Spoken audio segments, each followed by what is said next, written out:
हर साल 6 दिसंबर को एक खास दिन मनाया जाता है, महापरिनिर्वाण दिवस।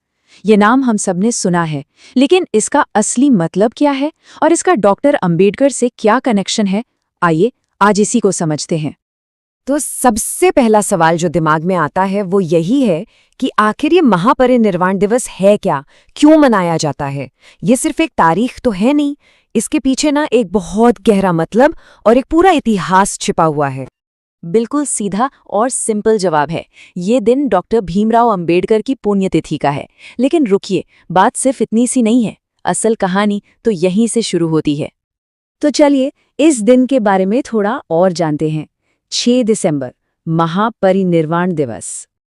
हाँ, तो जो सबसे ज़रूरी बात है वो ये है कि 6 दिसंबर 1956 को दिल्ली में डॉक्टर अंबेडकर का निधन हुआ था और इसी दिन को उनकी पुण्यतिथि के तौर पर याद किया जाता है।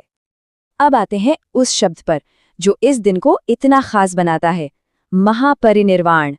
ये कोई आम शब्द नहीं है, पता है, इसे बहुत सोच समझकर चुना गया था। देखिए, महापरिनिर्वाण जो है वो बौद्ध धर्म का एक बहुत ही गहरा कॉन्सेप्ट है।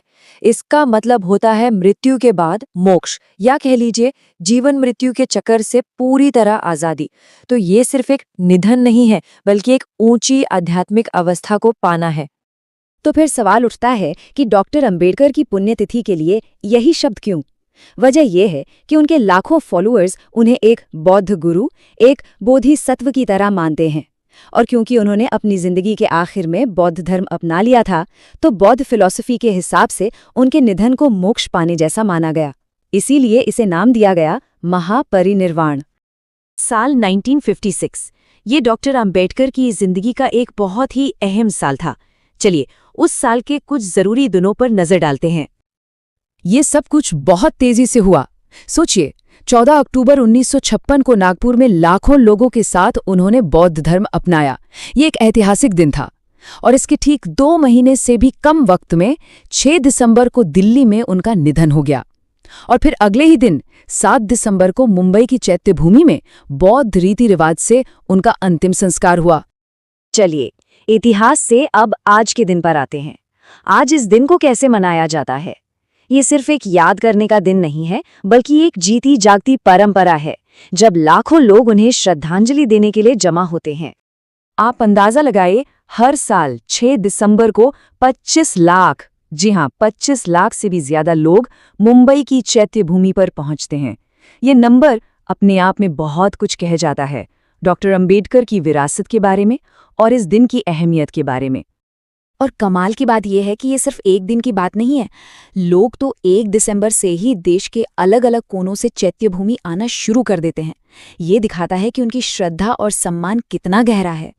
और ये श्रद्धांजलि सिर्फ चैत्य भूमि तक ही नहीं रुकती, ये पूरे देश में और सच कहूं तो पूरी दुनिया में फैल जाती है।